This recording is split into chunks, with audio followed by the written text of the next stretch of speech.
महत्त्वाची बातमी आपण पाहतोय। किशोरी पेडणेकरांनी निवडणूक आयोगाची फसवणूक केली आहे।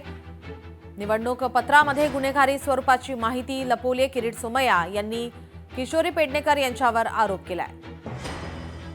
आयोगाची फसवणूक केली आहे। मुंबईकरांना पुन्हा एकदा फसवण्याचा प्रयत्न केला आहे। सर्वोच्च न्यायालय व निवडणूक आयोगाने स्पष्टपणे सांगितलं आहे की उमेदवारावर जे गुन्हे दाखल झाले असेल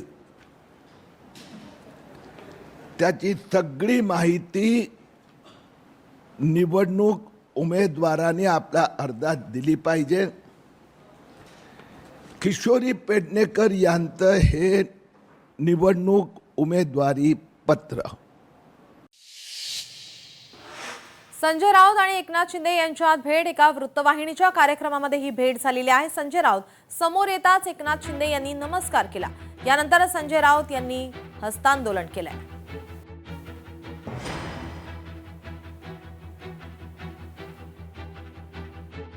चांगला नाही, महाराष्ट्राची संस्कृती आहे। एक तर संजय राऊत साहेबांच्या काही भूमिकेबद्दल आमच्या मनात एक वेगळी भूमिका जरूर त्या ठिकाणी आहे, पण त्यांची अलीकडच्या कालावधीमध्ये झालेलं ऑपरेशन, त्यांच्यावरती होत असलेले उपचार हे लक्षामध्ये घेता त्यांच्या तब्येतीची विचारपूस करणं महाराष्ट्राच्या दृष्टीतून योग्य आहे।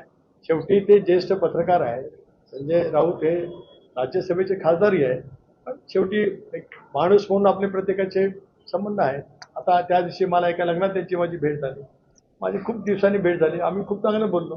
पण इतर वेळेला ते त्यांची भूमिका जेवढा राष्ट्रवादीला बोलायचं तेवढं बोलत राहतात। आम्ही ज्या वेळेला बोलायचं होतो आताही बोललो, पण याचा अर्थ काय व्यक्तिगत भेट झाल्याच्या नंतर संबंध दुरावतात अशातला काय भाग नाही। लोकशाही मराठी ऐका, पहा, जागरूक रहा।